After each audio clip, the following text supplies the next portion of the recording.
Kemudian saya juga akan bertanya tentang motivasi yang mendasari Bapak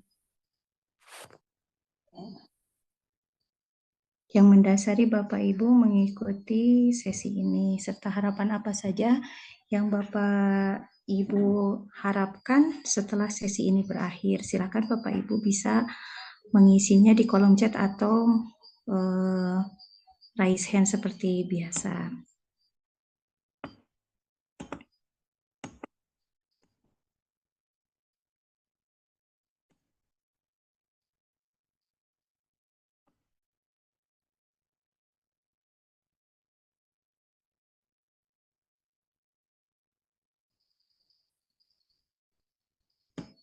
Iya, baik Bapak Ibu, mari kita lanjutkan materi kita. Bagaimana kita menerapkan budaya positif di sekolah kita. Yang pertama adalah dengan cara melaksanakan disiplin positif dan nilai kebajikan universal. Yang kedua adalah memahami teori motivasi, hukuman, penghargaan, dan restitusi. Kemudian yang ketiga, kita harus mengetahui posisi kontrol kita sebagai guru. Dan yang keempat adalah pelaksanaan segitiga restitusi.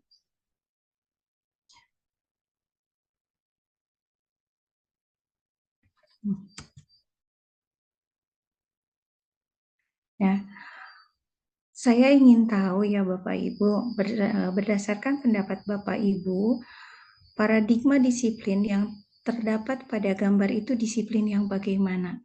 Ini merupakan paradigma lama yang biasa kita terima atau kita laksanakan bahkan di sekolah. Silakan Bapak Ibu kalau ada yang mau berpendapat.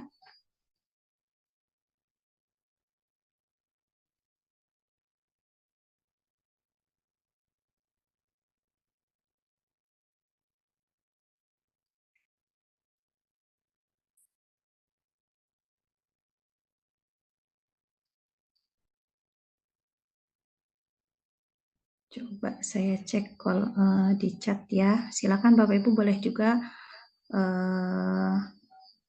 menuliskan di kolom chat, nanti akan saya bacakan. Nah, berdasarkan gambar di sini, paradigma lama tentang disiplin itu adalah bagaimana kita mendisiplinkan anak-anak kita atau peserta didik kita dengan cara paksaan atau menerapkan aturan yang sifatnya satu arah, tidak bersifat dua arah. Bersifat satu arah itu bagaimana? Kitalah yang membuat aturan, sementara peserta didik hanya sebagai objek. Ya. Kita yang membuat aturan, kita yang menerapkan aturannya.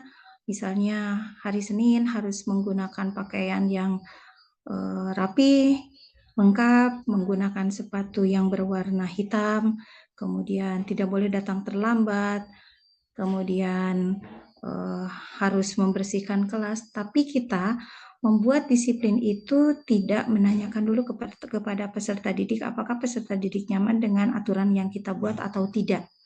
Nah, berarti disiplin paradigma lama adalah disiplin yang bersifat satu arah, itu yang disebut dengan satu arah. Jadi kita sebagai guru atau kita sebagai sekolah membuat aturan atau tata tertib tanpa mengajak diskusi kepada murid, terutama sebagai customer pendidikan kita, pembelajaran kita. Kita hanya membuat kesepakatan, mohon maaf, aturan atau tata tertib berdasarkan hal apa yang harusnya terjadi atau idealnya ada gitu. Nah, disiplin seperti ini biasanya akan menjadi sebuah keterpaksaan dalam pelaksanaannya, dan terkadang anak juga tertantang untuk melanggar disiplin tersebut, apalagi anak-anak zaman sekarang suka ada yang berkata bahwa aturan itu dibuat untuk dilanggar. Betul tidak Bapak Ibu? Ada yang seperti itu ya yang berpendapat. Nah, untuk mengatasi hal tersebut,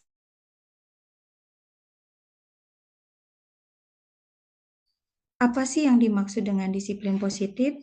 Disiplin positif adalah cara penerapan disiplin yang mengajarkan anak untuk bertanggung jawab, menumbuhkan kesadaran diri berdasarkan nilai kebajikan, Mendorong disiplin yang dapat mengontrol diri, melakukan segala tindakan, dan mendorong murid memiliki motivasi internal. Nah, inilah yang dimaksud dengan disiplin positif. Jadi, dalam penerapan disiplinnya lebih menggugah atau lebih menggali rasa tanggung jawab dan kesadaran dalam diri peserta didik kita atau kepada murid kita.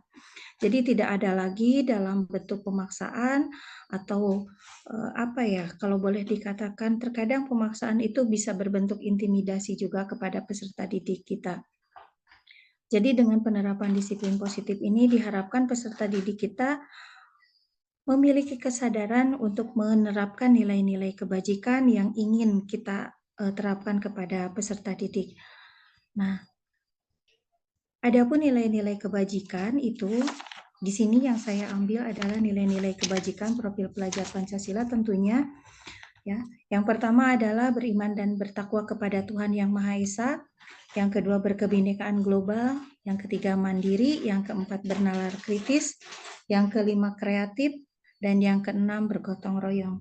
Nah, ini adalah nilai-nilai kebajikan universal yang sekarang ditumbuh kembangkan dalam kurikulum Merdeka. Adapun Bapak Ibu boleh mengambil nilai-nilai kebajikan dari referensi yang lain.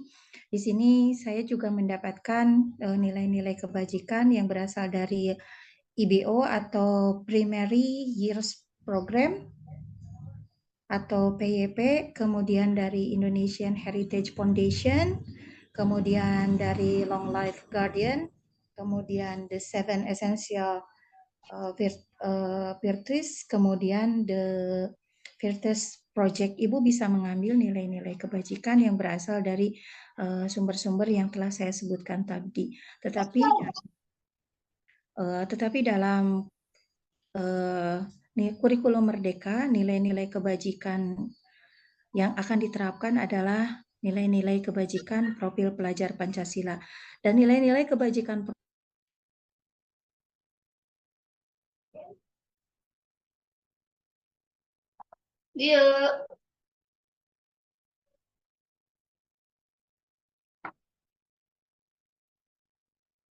murid, ketika disiplin positif diterapkan, maka siswa cenderung merasa aman dan termotivasi yang mendorong mereka untuk berpartisipasi aktif dalam pembelajaran. Lingkungan yang aman akan mendukung dalam fondasi bagi pembelajaran yang berpihak kepada murid. Tentu saja ini betul ya Bapak Ibu ya, karena dengan siswa merasa aman, pembelajaran pun akan terlaksana dengan menyenangkan. Jika pembelajaran telah terlaksana dengan menyenangkan, maka peserta didik akan lebih antusias dan aktif selalu. Tekenging.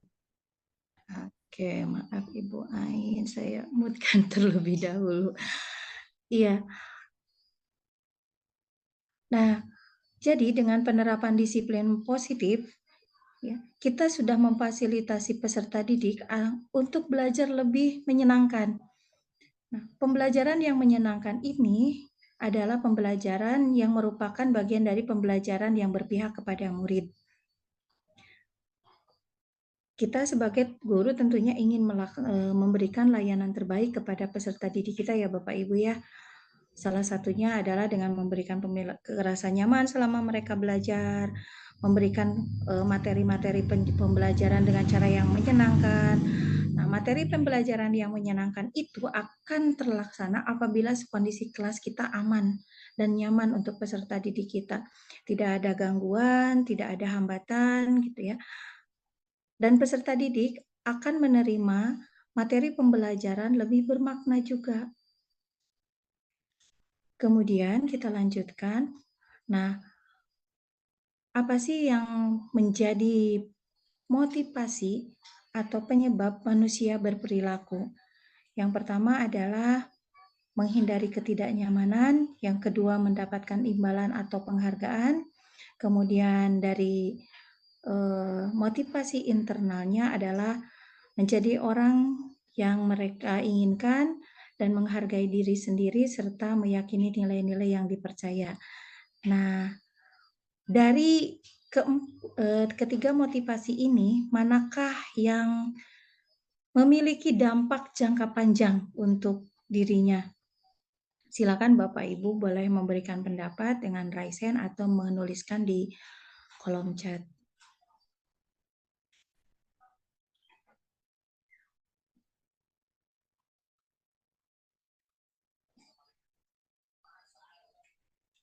Baik, rupanya belum ada ya Bapak Ibu yang memberikan pendapatnya. Kita lanjutkan saja.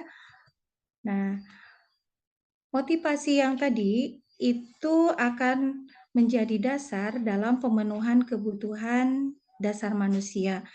Nah, lima kebutuhan dasar manusia ini disampaikan oleh William Glasser dalam teorinya The Choice Theory. Yang pertama adalah kebutuhan bertahan hidup, kemudian kasih sayang dan rasa diterima, kebebasan, penguasaan, dan kesenangan. Sekarang saya akan memberikan contoh kepada Bapak dan Ibu. Jika anak sedang belajar di kelas, dia merasa jenuh, jalan-jalan gitu kan, ya lagi belajar tuh, tidak duduk, tidak mau menyimak pembelajaran dengan baik. Kita sering ya mendapatkan murid yang seperti itu gitu ya. Nah, menurut Bapak Ibu, kebutuhan dasar yang manakah yang tidak terpenuhi dari peserta didik tersebut? Silakan boleh berpendapat Bapak dan Ibu.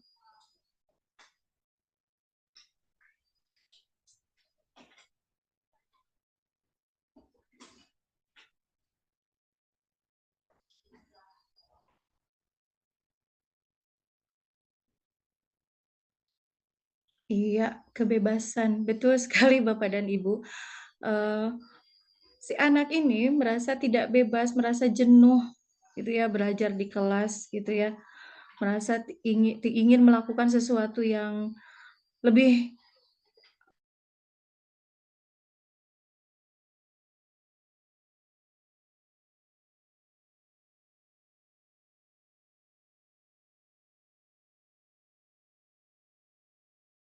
Ada lagi terkadang kita mendapatkan peserta didik yang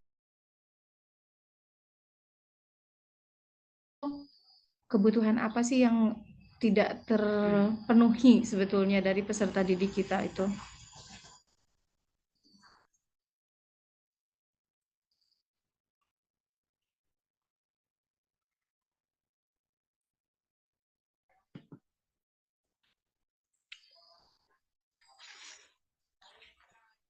Nah,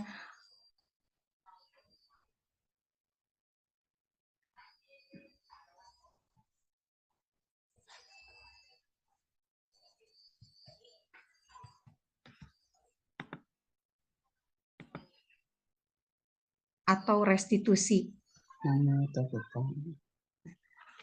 Apa sih yang disebut dengan hukuman? Hukuman itu biasanya muncul secara tiba-tiba, tidak direncanakan, bersifat satu arah, bahkan bisa mengarah kepada fisik atau psikis ya, mengarah kepada hukuman fisik atau psikis.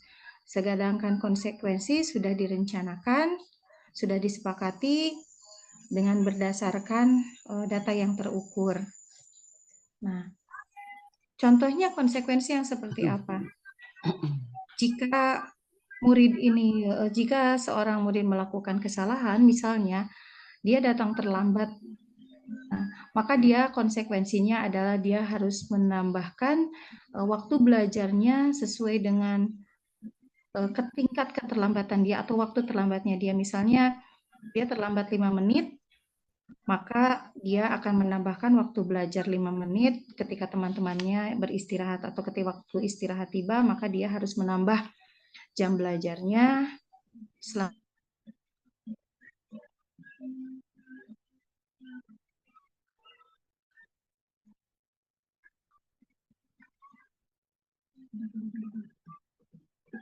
Hukuman itu ketika anak terlambat 5 menit, malah anak disuruh lari keliling lapangan gitu ya. Hukumannya bersifat spontan, tidak direncanakan, itulah yang disebut dengan tidak direncanakan. Terkadang hukumannya itu tidak ada relevannya dengan kesalahan yang dilakukan oleh anak gitu kan. Karena hal itu bersifat satu arah. Nah, kemudian terkadang kita juga menghukum anak itu dengan bersifat psikis, misalnya dengan kata-kata yang membentak, misalnya, "Kenapa kamu terlambat? Kamu kan sudah tahu hari Senin itu harusnya kamu datang cepat karena kita akan persiapan upacara bendera." Itulah yang menyebabkan anak menjadi tidak suka atau anak justru cenderung tidak mematuhi aturan yang kita buat gitu ya. Kemudian yang ketiga adalah, mohon maaf, yang ketiga adalah restitusi. Restitusi ini lebih berfokus pada pemecahan masalah, kemudian penguatan dan penumbuhan karakter, pelibatan murid, dan pengembalian murid kepada kelompoknya, mencari kebutuhan dasar dan tindakan yang akan dilakukan. Kita lanjutkan. Nah, ini ya Bu ya, yang tadi saya contohkan, hukuman atau restitusi. Kita lihat ya Bu ya. Berdiri di depan kelas karena tidak mengerjakan PR, itu masuknya ke hukuman atau ke konsekuensi? Mohon maaf. Silahkan boleh dituliskan di kolom chat.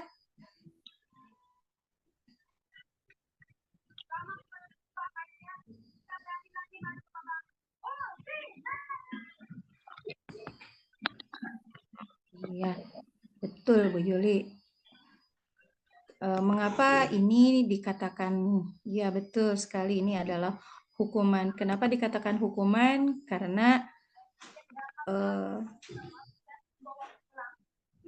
murid itu tidak, hukuman yang diterima oleh murid itu tidak relevan ya. Tidak mengerjakan PR, kesalahannya tidak mengerjakan PR, sementara konsekuen atau hukuman yang harus dia terima adalah berdiri di depan kelas. Kemudian yang kedua, berlari mengelilingi lapangan karena terlambat mengikuti jam olahraga. Apakah itu sebuah hukuman atau sebuah konsekuensi?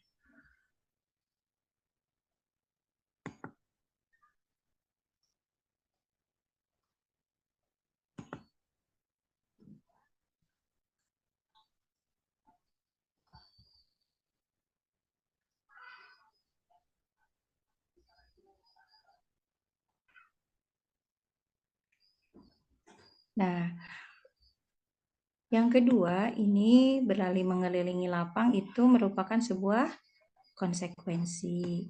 Karena masih ada kaitannya antara dia tidak terlambat mengikuti pembelajaran olahraga dengan hal yang harus diterima dia dari kesalahan yang telah dia perbuat, yaitu lari mengelilingi lapangan. Berlari mengelilingi lapangan itu merupakan bagian dari pembelajaran olahraga. Kemudian yang ini juga mengganti pensil teman yang dipatahkan. Ini merupakan konsekuensi. Menyapu halaman kelas karena terlambat dan datang ke sekolah, ini juga merupakan sebuah hukuman. Ya, kita lanjutkan Bapak Ibu.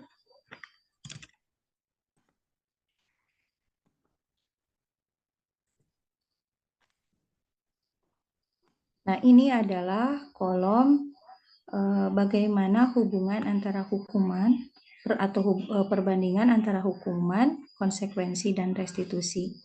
Nah, hukuman ini cenderung murid atau korban yang melakukan kesalahan itu mohon maaf, di sini adalah korbannya ya, bukan yang melakukan kesalahan. Korban mendapatkan keadilan, kemudian konsekuensi ini korban terabaikan, sementara dalam restitusi korban mendapatkan ganti. Kemudian dalam hukuman, anak atau yang melakukan kesalahan itu akan tersakiti. Kemudian kalau di konsekuensi ini dibuat tidak nyaman, tapi di restitusi akan mendapatkan penguatan. Kemudian untuk hukuman ini sistemnya tidak akan berjalan bila murid tidak takut, tentu saja ya. Kalau muridnya tidak takut ya tidak akan berjalan. Kalau sudah pintar ngelawan ya udah nggak akan berjalan. Untuk konsekuensi memerlukan monitoring dan supervisi terus-menerus dari guru, sedangkan untuk restitusi murid belajar bertanggung jawab untuk perilakunya. Kemudian untuk hukuman peraturannya adalah kamu harus begini, harus begitu, kamu harus melakukan ini, harus melakukan itu, kamu tidak boleh begini, kamu tidak boleh begitu. Untuk konsekuensi adalah menanyakan apa aturannya, mampukah kamu melakukannya, dan terima kasih ini lebih permisif. Dan untuk restitusi, kita menanyakan apa yang kamu yakini, apakah apa yang bisa kamu lakukan untuk memperbaiki kesalahan kamu. Jadi untuk restitusi itu lebih menggali kesadaran peserta didik kita untuk memperbaiki kesalahannya. Nah, untuk hal hukuman ini adalah metodenya bersifat paksaan, kemudian untuk konsekuensi bersifat stimulus dan respon, sedangkan untuk restitusi adalah teori kontrol. Nah, sekarang kita akan ketahui apakah penghargaan merupakan bentuk hukuman atau bukan. Nah, biasanya kita sering melakukan penghargaan kepada peserta didik. Misalnya, jika kamu mau melaksanakan piket, maka akan Ibu beri nilai tambahan. Nah, mengapa penghargaan ini merupakan sebuah hukuman? Karena biasanya hal ini tidak akan menggugah peserta didik, tidak akan menggugah kesadaran peserta didik untuk melakukan hal yang seharusnya dia lakukan. Hukuman ini bersifat jangka pendek.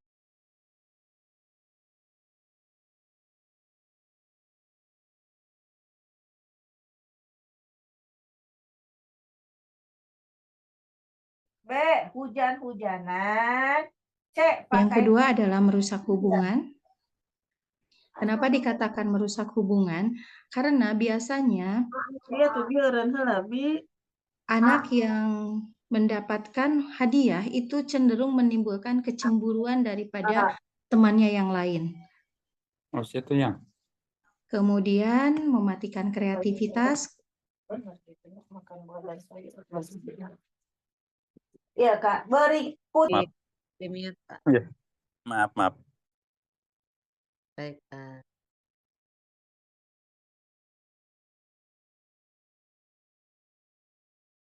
Bu, sepertinya terlempar ya, nggak ada suaranya.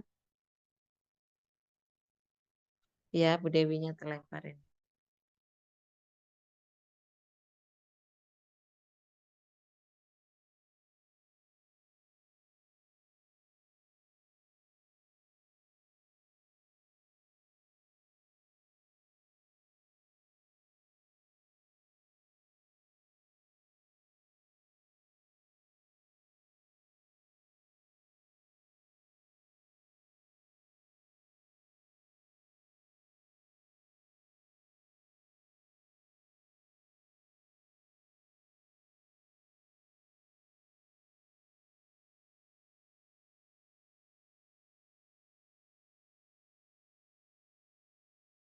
Aduh, Bapak Ibu mohon maaf sekali ya, saya terlempar.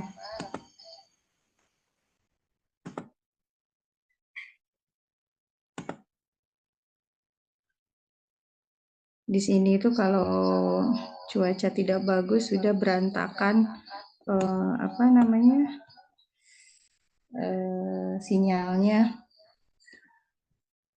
Kita lanjutkan ya Bapak Ibu, mohon maaf sekali. Tadi kita sudah sampai di ini ya. Kenapa penghargaan itu merupakan bentuk lain daripada hukuman. Nah, kita lanjutkan. Kenapa penghargaan itu menimbulkan rasa kecewa? Karena biasanya peserta didik yang mendapatkan hadiah itu tidak merata. Ya, jadi anak yang mendapatkan hadiah itu akan timbul rasa kecewa dan merasa gagal. Kita lanjutkan Bapak Ibu. Nah, di sini adalah 5 posisi kontrol kita sebagai guru. Yang pertama adalah penghukum, yang kedua pembuat rasa bersalah, yang ketiga sebagai teman, yang keempat sebagai pemantau, dan yang kelima sebagai manajer. Posisi kontrol sebagai penghukum itu yang bagaimana? Penghukum itu adalah guru yang senantiasa memberikan hukuman dalam penyelesaian masalah terhadap peserta didik. Biasanya guru ini memberikan hardikan dalam menyelesaikan masalah, kemudian memberikan hukuman yang bersifat fisik,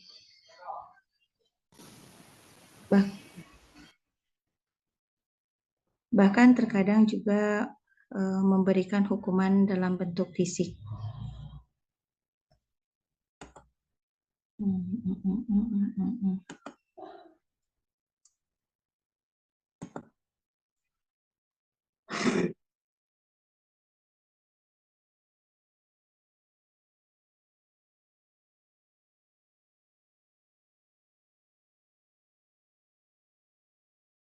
Ya, tetapi membuat peserta didiknya menjadi tidak nyaman.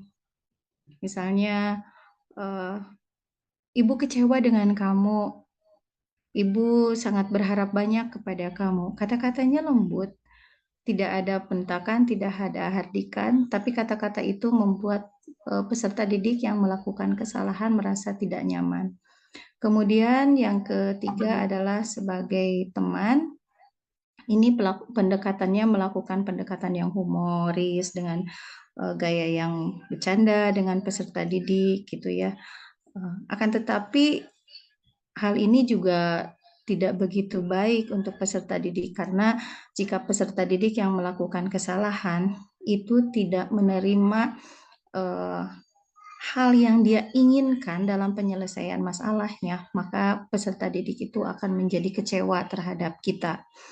Kemudian sebagai pemantau, kalau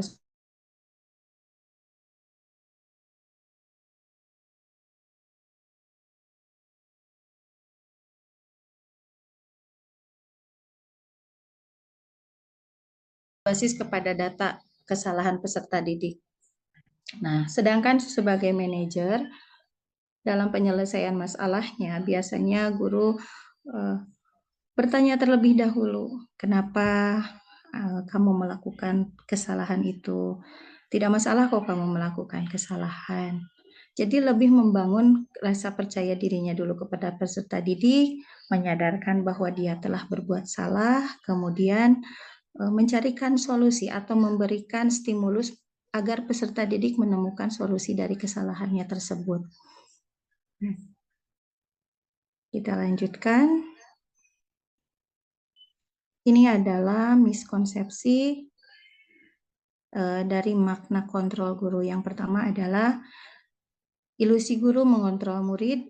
Yang kedua, ilusi bahwa semua penguatan positif, efektif, dan bermanfaat. Kemudian yang ketiga, ilusi bahwa kritik dan membuat orang merasa bersalah dapat menguatkan karakter. Yang keempat, ilusi bahwa orang dewasa memiliki hak untuk memaksa. Nah, kita lihat yang selanjutnya. Ini adalah teori stimulus respon versus teori kontrol.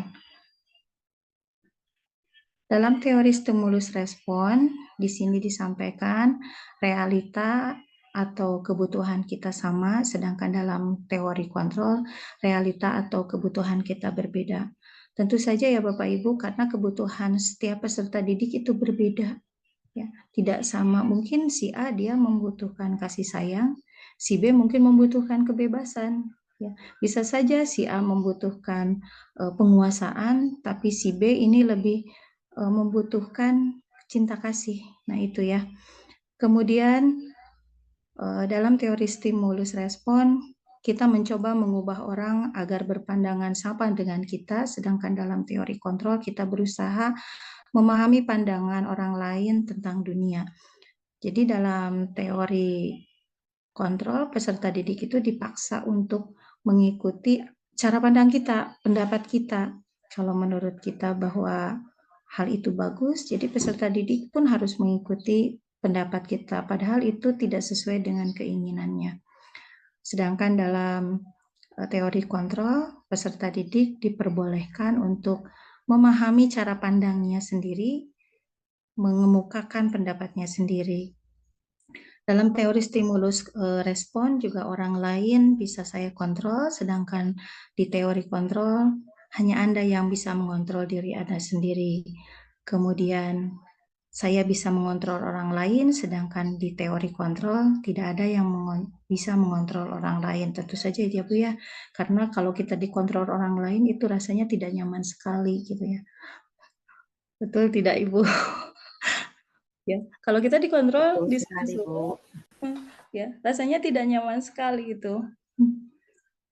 Kemudian dalam stimulus respon itu pemaksaan ada saat bujukan gagal, sedangkan dalam teori kontrol, kolaborasi dan konsensus menciptakan pilihan-pilihan baru.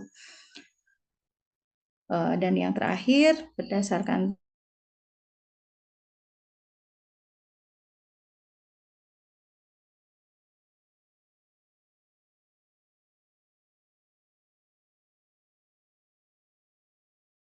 stimulus respon, biasanya dalam pemecahan masalah antara si pelaku dengan si korban itu ada satu pihak yang dirugikan. Sedangkan dalam teori kontrol, kedua belah pihak itu mendapatkan keuntungan atau mendapatkan win-win solution. Jadi ada solusi untuk kedua-duanya. Nah, kita lanjutkan. Nah, ini adalah contoh-contoh kalimat yang sering digunakan guru dalam mengontrol siswanya. Yang pertama adalah patuhi aturan saya, awas, kamu selalu saja salah. Kemudian pasti selalu yang terakhir selesai. Nah ini posisi kontrolnya sebagai apa nih, Bu? Kira-kira sebagai penghukumkah?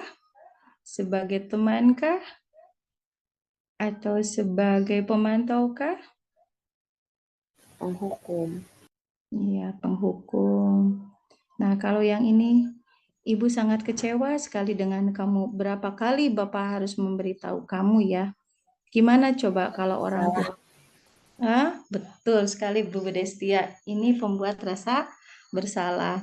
Coba menurut Bapak Ibu, manakah yang posisi kontrol sebagai manajer?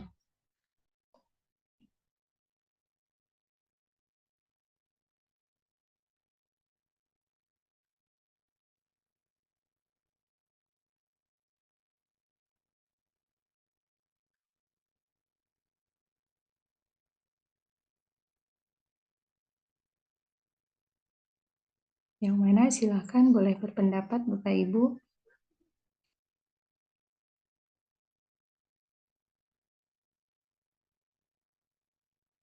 Boleh di kolom chat dituliskan.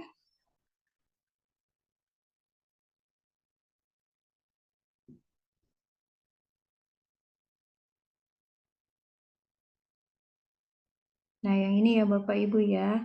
Apa yang kita yakini? Rencana apa rencana kamu untuk memperbaiki hal ini? Nah, yang ini ya Bu ya, posisi kita sebagai manajer. Sedangkan yang ini, ayo bantulah demi Bapak ya. Ayo ingat tidak, bantuan Bapak selama ini posisinya sebagai teman. Kemudian, dan yang ini peraturan apa?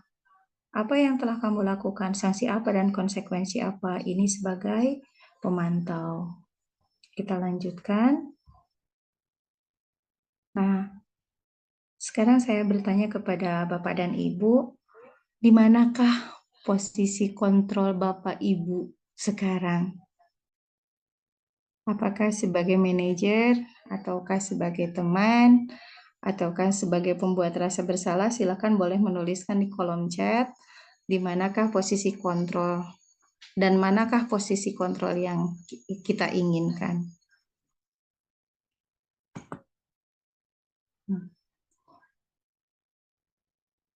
Sekarang kita akan lanjutkan ke segitiga restitusi. Segitiga restitusi ini tentu seringkali kita dengar ya belakangan ini, terutama setelah kurikulum Merdeka digulirkan atau berjalan.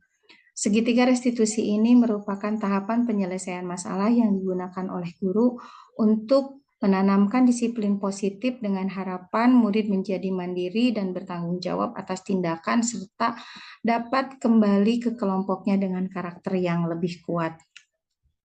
Nah, segitiga restitusi ini terdiri dari 3 langkah. Yang pertama adalah menstabilkan identitas atau stabilize the identity, kemudian validasi tindakan yang salah atau validate misbehavior, kemudian yang ketiga menanyakan keyakinan atau seek the belief. Nah, bagaimanakah posisi kontrol dengan langkah-langkah langkah-langkah restitusi ini dengan teori kontrol. Nah, untuk menstabilkan identitas, teori kontrolnya adalah kita semua melakukan hal yang terbaik yang bisa kita lakukan. Nah, untuk validasi tindakan yang salah, posisi teori kontrolnya adalah semua perilaku memiliki alasan. Menanyakan keyakinan, teori kontrolnya adalah kita semua memiliki motivasi internal. Kita lanjutkan ya Bapak Ibu, karena ini berhubung dengan waktu. Nah, dalam langkah teori kontrol, yang pertama adalah menstabilkan identitas. Menstabilkan identitas ini bertujuan untuk mengubah identitas peserta didik yang bersalah dari gagal menjadi sukses. Yang kedua, tidak langsung menghakimi peserta didik atau mengkritik kesalahannya, tetapi memberikan pemahaman kepada murid bahwa kesalahan itu merupakan dari pembelajaran. Yang ketiga, disampaikan dengan kalimat penerimaan.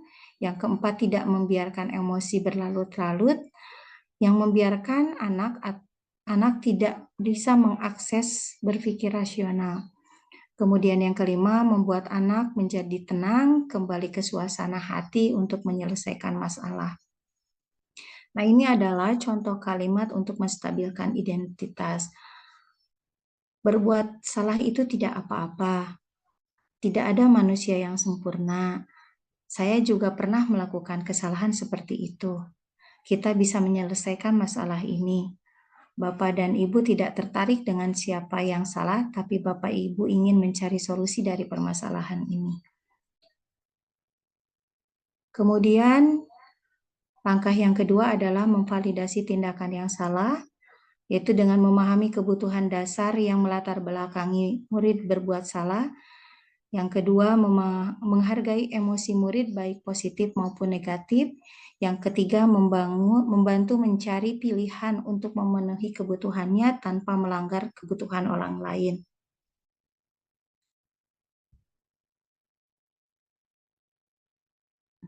Ini merupakan contoh kalimat memvalidasi tindakan yang salah. Apa kamu bisa melakukan hal yang lebih buruk dari ini ya? Kamu pasti punya alasan untuk melakukan hal ini. Kamu patut bangga pada dirimu karena kamu telah melindungi sesuatu yang penting untukmu. Kamu boleh mempertahankan sikap itu, tapi kamu harus menambahkan sikap yang baru. Nah, ini adalah contoh-contoh kalimat yang bisa Ibu Bapak Guru gunakan untuk memvalidasi tindakan yang salah. Kemudian yang ketiga adalah menanyakan keyakinan. Nah, yang pertama adalah mengkonfirmasi alasan peserta didik kita melakukan sesuatu. Yang kedua, ada nilai-nilai kebajikan yang diajarkan keluarga, menanyakan gambaran ideal nilai kebajikan yang diyakini bersama, kemudian apakah murid melakukan hal tersebut karena sosok tertentu atau karena keyakinan dirinya sendiri, dan yang terakhir memberikan stimulus kepada murid menemukan penyelesaian masalahnya. Nah, ini adalah contoh kalimat yang menanyakan keyakinan. Apa yang kita percaya sebagai keyakinan kelas atau keluarga? Apa nilai-nilai umum yang kita sepakati? Apa bayangan kita tentang kelas yang ideal? Dan yang terakhir adalah kamu mau jadi orang yang seperti apa? Itulah contoh-contoh kalimat yang bisa kita gunakan untuk menanyakan keyakinan. Dan ini merupakan, sebentar saya akan stop share dulu yang ini. Ya.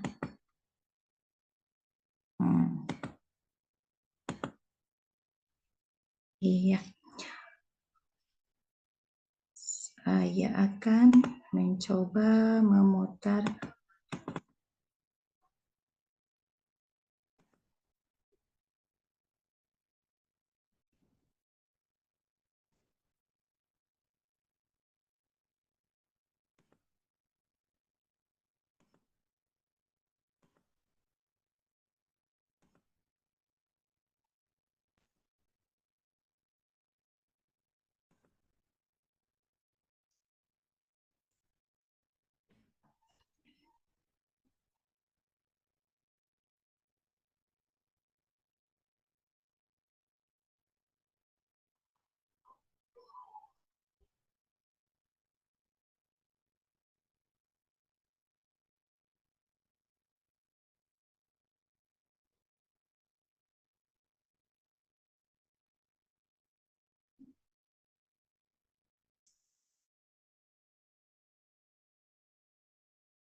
Nah, itulah Bapak Ibu contoh salah satu restitusi yang sudah saya laksanakan kepada peserta didik.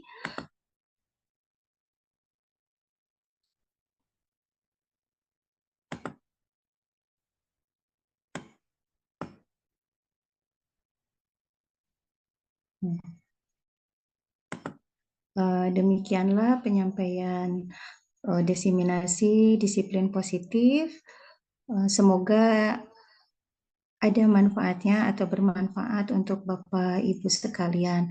Apabila ada yang masih mau bertanya, dipersilahkan.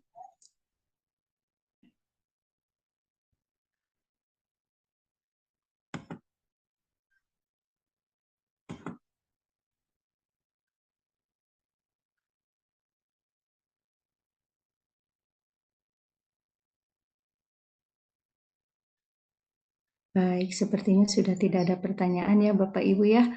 Baiklah, kita akhiri diseminasi dalam bentuk virtual meeting ini dengan ucapan hamdalah. Oh, Bu Destia silakan mau bertanya. Boleh, silakan Bu Destia. Iya, sebelumnya maaf, barusan ada yang datang ke rumah, jadi ditinggal dulu sebentar. Sebenarnya di sini saya nggak mau bertanya, sudah jelas dengan pemaparan yang sudah Ibu berikan di sini, sudah saya sangat detail, sangat jelas. Saya hanya memberikan apresiasi kepada Ibu Dewi yang sudah memberikan pemaparan mengenai tentang budaya positif. Jadi sebenarnya kita ini harus terus mengupgrade ilmu kita ini biar pelaksanaannya itu bisa kita terapkan kepada peserta didik kita seperti itu. Sekali lagi saya sangat berterima kasih saya mengikuti webinar ini, bukan webinar ya, ini diseminasi tentang budaya positif ini dengan pemahaman yang Ibu berikan kepada saya luar biasa.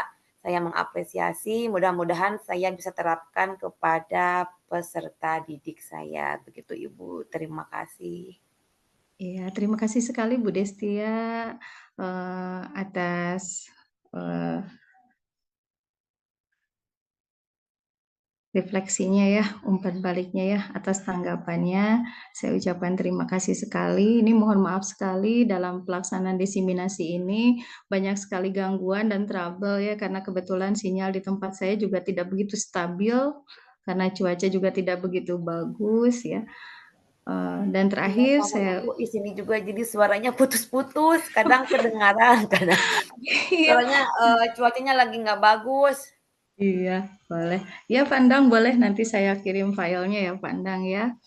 Nah, baiklah rekan-rekan sekalian, saya ucapkan terima kasih sekali atas waktunya dan saya ucapkan permohonan maaf yang sebesar-besarnya. Tentu saja dalam penyampaian ini banyak sekali kesalahan dan kekurangannya. Semoga itu menjadi semangat untuk rekan-rekan sekalian untuk lebih menggali ilmu, lebih memperdalam ilmu dari berbagai sumber yang lain. Baiklah, saya akhiri meeting kita atau pertemuan virtual kita pada kesempatan.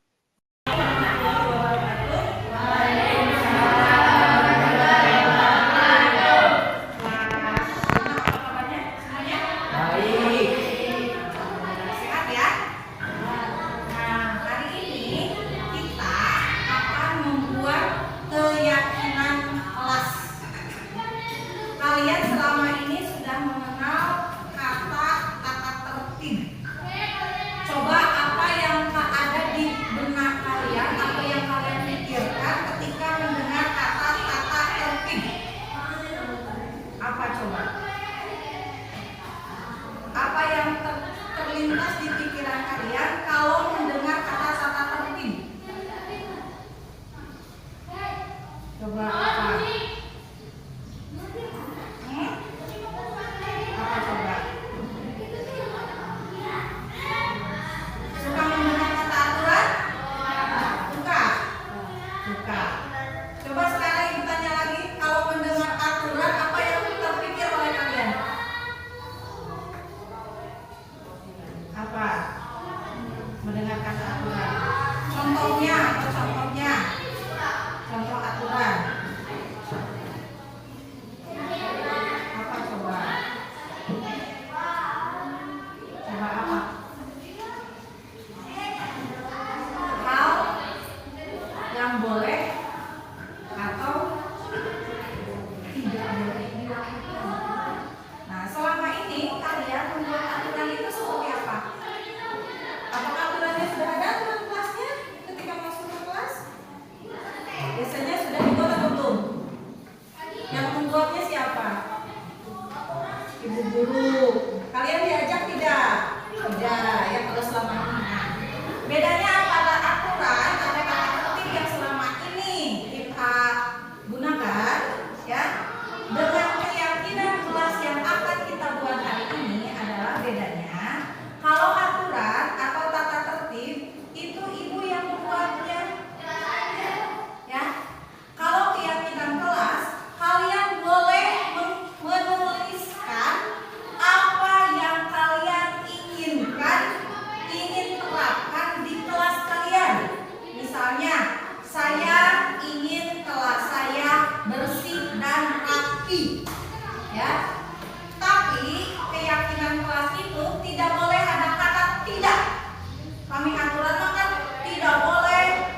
Ingat kata kuncinya tidak boleh ada kata tidak, ya. Kalimatnya dibuat positif.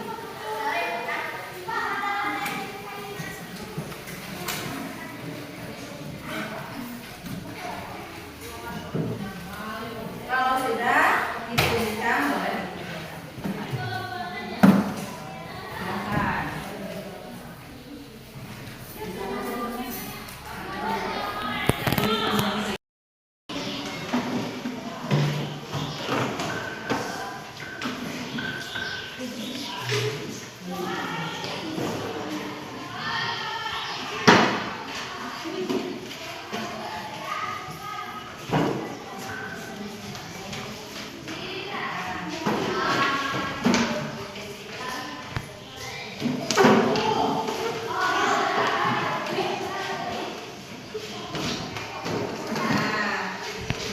Ini kalian sudah membuat ya keyakinan kelas yang ingin kalian ada di dalam kelas kalian, ya. Akan Ibu bacakan satu persatu. Menjaga kebersihan kelas dan ketertiban. Ingin memiliki kelas yang bersih. Saling menghormati dan menghargai setiap teman dan guru. Aku ingin kelas 5 bersih, tertib, menjaga lingkungan. Jangan berbicara saat guru menerangkan pelajaran. Harus saling tolong menolong. Harus saling menjaga lingkungan sekolah. Saling tolong menolong. Ada tolong menolongnya jangan dinanyontek dah ngerjakan soal nggak boleh. Saling menjaga. Harus pikir. Saling menghargai, saling menghargai. Nah, dari jawaban-jawaban kalian Ibu bisa simpulkan bahwa ada yang Ibu akan kategorikan yang saling menghargai dan saling menjaga, itu akan Ibu pisahkan nanti, akan digabungkan, ya. Kemudian saling tolong menolong, menjaga lingkungan kelas saat menerangkan, menjaga kebersihan, saling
lagi, ini adalah aturan yang kita buat bersama, berarti ini juga harus dilaksanakan oleh bersama-sama.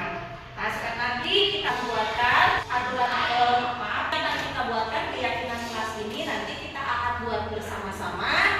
Kita akan tempel di kelas kita supaya kita terus mengingat bahwa ada keyakinan kelas yang harus kita patuhi, bukan kalian patuhi, termasuk oleh ibu juga dipatuhi.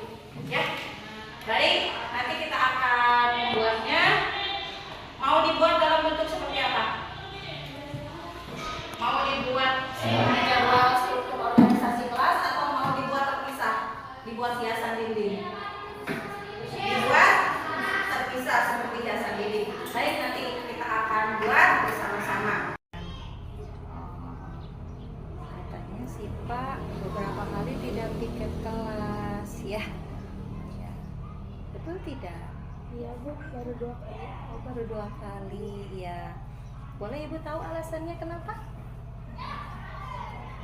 Oh, iya, Ibu juga tahu ya. Kadang-kadang sama seperti Siva, Ibu juga kadang-kadang malas bekerja, kadang-kadang juga malas mengerjakan pekerjaan-pekerjaan rumah. Tapi Ibu juga tetap harus melaksanakan pekerjaan itu, karena itu merupakan tanggung jawab Ibu. Karena siapa lagi yang akan membersihkan rumah kalau bukan Ibu, ya? Ya, betul tidak? Itu. Ya. Siva sadar tidak apa yang dilakukan oleh Siva itu salah? Tahu tidak? Lantas bagaimana? Kalau nanti siang saya tutup kelas sendiri sebelum ini.